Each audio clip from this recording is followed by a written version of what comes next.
મહત્વના સમાચારથી શરૂઆત કરીએ તો રાજ્યમાં આજથી મેઘરાજાનું હવે જોર ફરી એકવાર વધવાની શરૂઆત થશે। રાજ્યમાં અતિ ભારે વરસાદની આગાહી કરાઈ। રાજ્યમાં 4 વરસાદી સિસ્ટમ એક સાથે સક્રિય થઈ છે। આજે બનાસકાંઠા, મહેસાણા, સાબરકાંઠામાં આગાહી કરાઈ તો અરવલ્લી, આણંદ, ગાંધીનગર, પાટણમાં આગાહી કરાઈ। અમદાવાદ, વડોદરા, ભરૂચ, કચ્છ, રાજકોટ, જામનગર, મોરબીમાં યલો એલર્ટ આપવામાં આવ્યું તો આ સાથે સુરેન્દ્રનગર, ભાવનગર, અમરેલીમાં પણ યલો એલર્ટ અપાયું છે।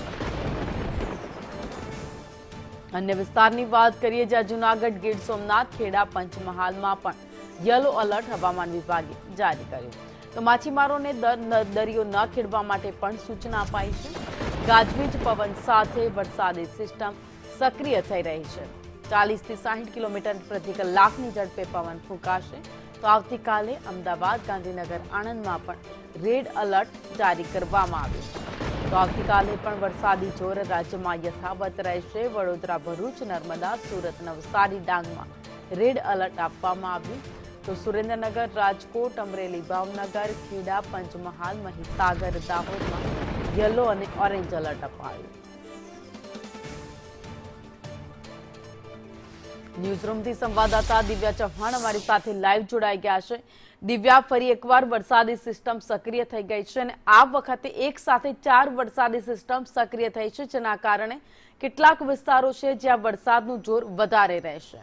આજથી કહી શકાય કે ગુજરાતમાં ભારેથી અતિભારે વરસાદ રહેવાનું અનુમાન હવામાન વિભાગ તરફથી કરવામાં આવ્યું છે, કારણ કે રાજ્યભરમાં એક સાથે 4 વરસાદી સિસ્ટમ છે જે સક્રિય થઈ છે અને તેના જ કારણે સાર્વત્રિક વરસાદ 4 દિવસ સુધી રહેવાનો છે। સાથે જ પવનની ગતિમાં પણ એટલો જ વધારો થવાનો છે, તેના કારણે માછીમારોને દરિયો ન ખેડવાની પણ સૂચના આપવામાં આવી છે। જ્યારે વિંડીના માધ્યમ દ્વારા પણ એક વખત નજર કરીએ તો જે રાજ્યભરમાં જે 4 વરસાદી સિસ્ટમ જે કઈ છે તો એના ઉપર નજર કરીએ તો એક હાલ અપર એક cyclonic circulation, western disturbance, shear zone અને મોન્સૂન ટ્રફ, આ 4 સિસ્ટમ જે સક્રિય થઈ છે તેના જ કારણે રાજ્યભરમાં સાર્વત્રિક વરસાદ રહેવાનું અનુમાન હવામાન વિભાગ તરફથી કરવામાં આવ્યું છે।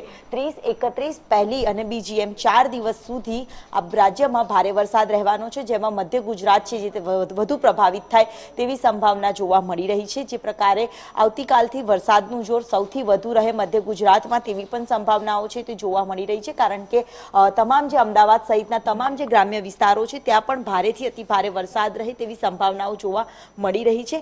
સાથે જ અમદાવાદ, ગાંધીનગર, વડોદરા, સુરત સહિત તમામ જે વિસ્તારો છે ત્યાં રેડ એલર્ટ આવતીકાલ માટે જાહેર કરવામાં આવ્યું છે, જ્યારે આજે યલો એલર્ટ જાહેર કરવામાં આવ્યું છે।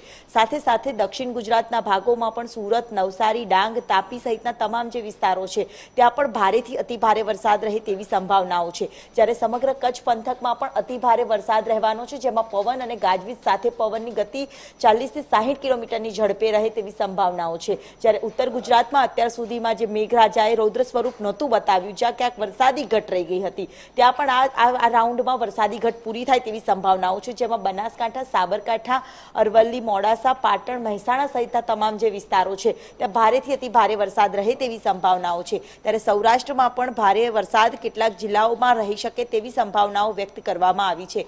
જોકે હાલ સાર્વત્રિક વરસાદના અનુમાન સાથે તમામ જે વિસ્તારોમાં ભારેથી અતિ ભારે વરસાદ રહે તેવી સંભાવનાઓ છે। જ્યારે સૌરાષ્ટ્રના ભાગોમાં પણ રાજકોટ, ભાવનગર, જૂનાગઢ, ગીર સોમનાથ સહિતના તમામ જે વિસ્તારો છે ત્યાં ભારેથી અતિ ભારે વરસાદ રહી શકે। 4 વરસાદી સિસ્ટમ જે દક્ષિણ ગુજરાત તરફથી સૌરાષ્ટ્ર અને કચ્છ તરફ જે જઈ રહી છે, કચ્છમાં પણ પસાર થવાની છે, જેના કારણે રાપર સહિતના વિસ્તારમાં ભારેથી અતિ ભારે વરસાદ રહે તેવી સંભાવનાઓ છે। વરસાદનું જોર ઉત્તર ગુજરાતમાં પણ સૌથી વધારે રહેવાની સંભાવનાઓ છે અને આવતીકાલે પણ આઈએમડી દ્વારા પણ જરૂરી એલર્ટ છે જે હવામાન વિભાગ તરફથી આપવામાં આવ્યા છે તેના ઉપર મેપ દ્વારા નજર કરીએ તો જે હાલ અમદાવાદ, ભાવનગર સહિત સુરત, તાપી સહિતના ડાંગ સહિતના વિસ્તારમાં આવતીકાલ માટે રેડ એલર્ટ જાહેર કરવામાં આવ્યું છે।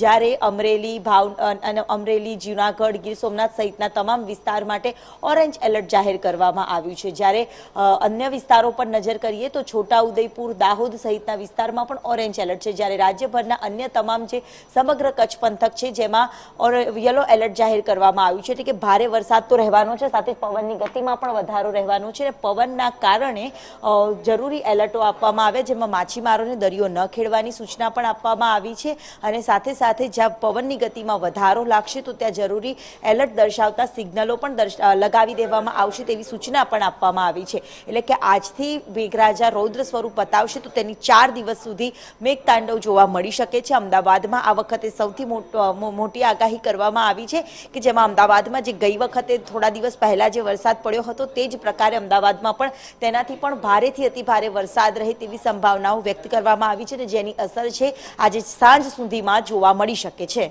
જી, આભાર માહિતી માટે.